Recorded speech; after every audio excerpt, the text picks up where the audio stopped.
Well, it's November, and for me, November is the month of the birds. Hundreds have left us, like the swallows, of course, but thousands have arrived here for the winter months. So I've come to the RSPB's Burton Mere Wetlands Reserve on the Dee Estuary.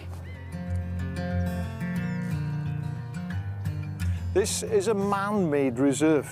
This area used to be farmland, but the RSPB today has turned it into a fantastic place for all kinds of wildlife.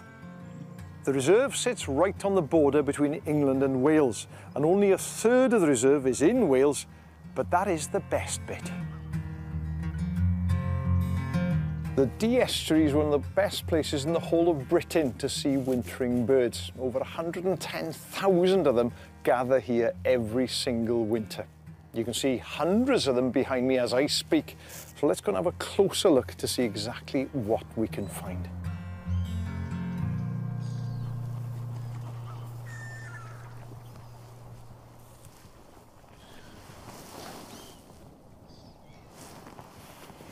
The wonderful thing about nature reserves like this is that you can get really close to the birds without disturbing them. And one of the most obvious and the commonest birds here is the mallard, a very common duck that I would hope everyone is familiar with. And if you look closely, you'll see that the male is very different to the female. The male is beautiful in his full regalia. He's a stunning bird. The female is a drab yellowy brown. And there's a good reason for that, and it's because the male is the one who has to attract and keep a female. So he has to look at his very best. She is the one that lays and incubates the eggs. And because the nest is on the floor, it's very, very important that the colours she has blend in with the background. So that's the reason for that.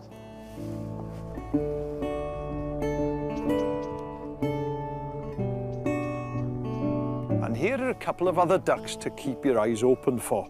This is the teal, and once again, the male is the attractive one. Look out for a small duck with a bronze-coloured head and a green flash through the eye. And this is the tufted duck. The male is very distinctive with its bold black and white colouring. Now, birds might be the biggest attraction at a reserve like this in November, but don't forget to look around for flowering plants too.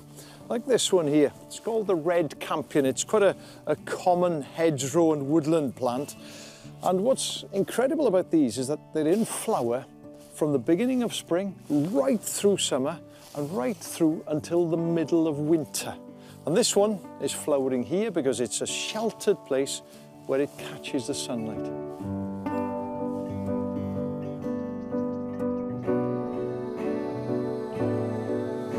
This is the wild rose, or the dog rose. Because it's winter, of course, the flowers have gone to be replaced by these rose hips. And they're red in order to attract birds. The birds eat them, they absorb the flesh, but the seeds pass through the body and are dumped well away from the mother plant.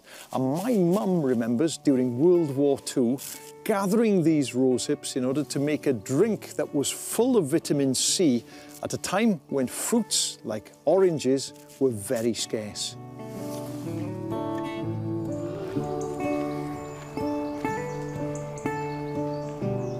I don't know if you remember, but last month I gave you 3 leaves to learn. I hope you remember them because I got 2 more for you this month. Here's the first one. It's the beech. The leaf is quite round and the green is quite a distinctive, very shiny colour on it. And the other one over here, this is the sycamore. And this leaf is almost identical to the leaf you'll get on the Canadian flag. So this is the sycamore, the other one is the beech leaf. Remember both of those.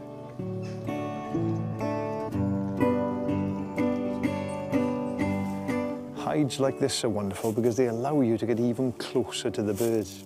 And one bird I can see right in front of me here is the lapwing. Now, when I was a little lad growing up, these were common nesting birds throughout most of Wales. But by now, they're actually quite rare. In winter, of course, you get numbers coming over from the continent and from the north and overwintering in areas like the Dee Estuary. And it really is a cracking bird.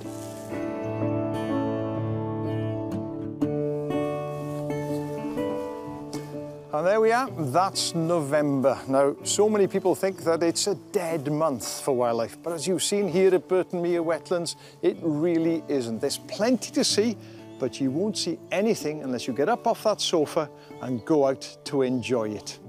Till next month, take care.